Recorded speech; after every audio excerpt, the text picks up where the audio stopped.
If you've been active in the Disney fanbase over the past year, you'd know that Disney has announced plans to rebrand Splash Mountain at Disneyland to a brand new attraction based on the film The Princess and the Frog.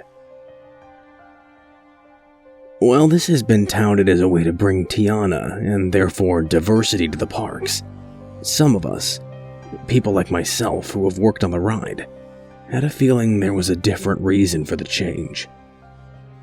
A much darker reason. If you didn't know, Splash Mountain is based on the 1946 film Song of the South, which has effectively been banned by the Disney Corporation, despite being the source for Splash Mountain. While the film never got an official VHS release in the USA, it was released overseas.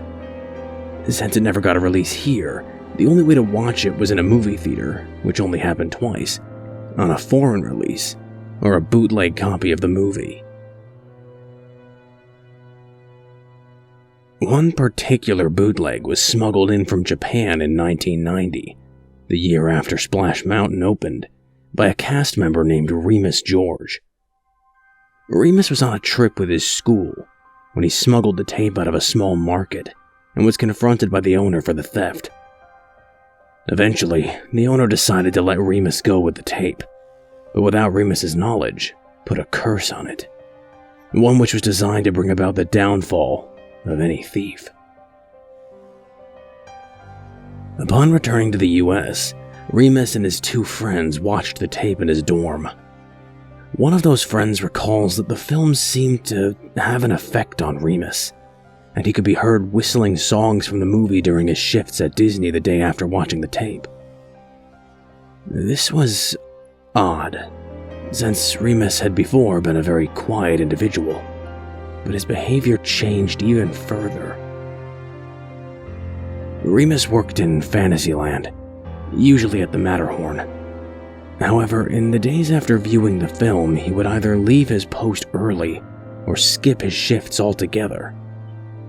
Whenever this happened, he would quickly be located at Splash Mountain, standing at the entrance, almost in a daze. He didn't seem to care about skipping work, but Disney certainly did. Not even a week after his behavior changed, management had enough of his actions and fired him.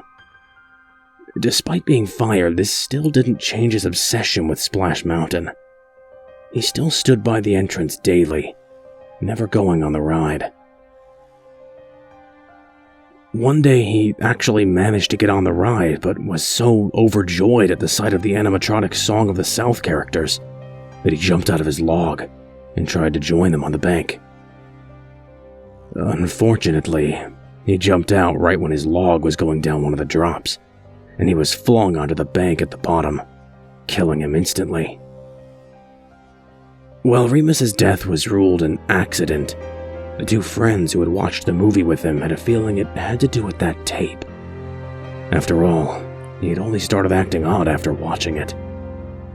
They rewatched it, only this time the audio in the laugh-in-place segment was silent, and all that could be heard was a voice saying, "The thief has met his downfall," over and over again, until the segment ended.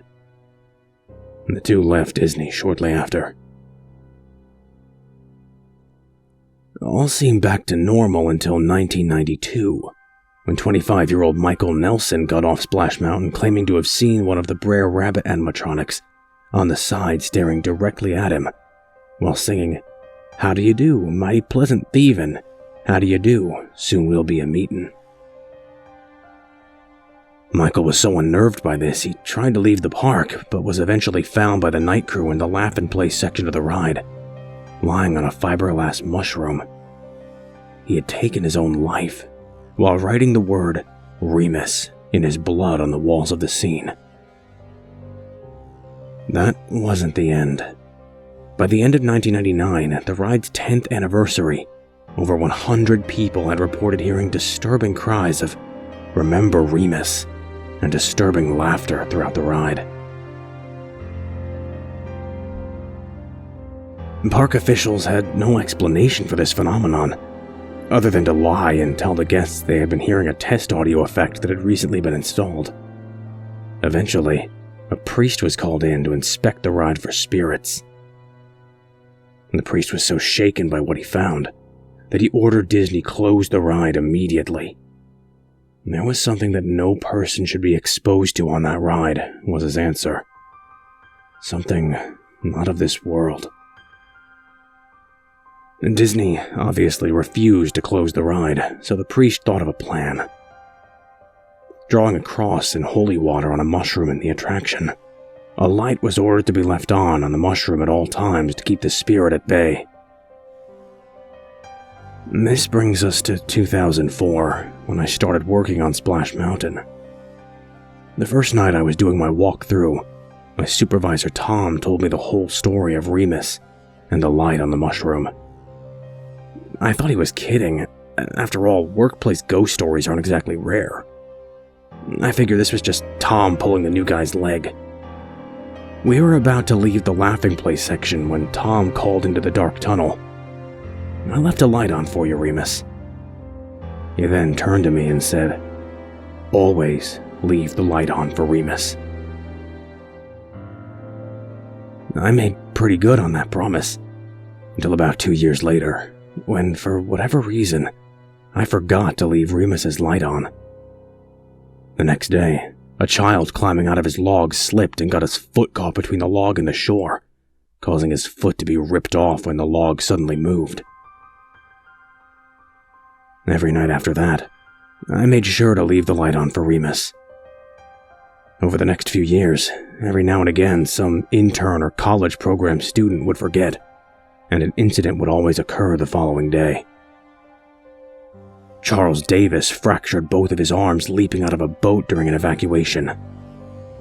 Dennis Johnson became hysterical and tried to climb off the ride, only to fall and be struck by an oncoming boat.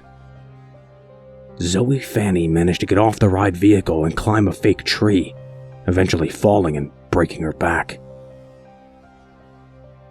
By the time I left in 2011, I had either seen or heard of 27 incidents occurring on or around Splash Mountain. I can only imagine how many have occurred since then. Of course, as you know, Disneyland and Splash Mountain were closed for most of 2020 and early 2021 due to the pandemic. A group of higher-ups who were aware of the curse did some research into paranormal activities.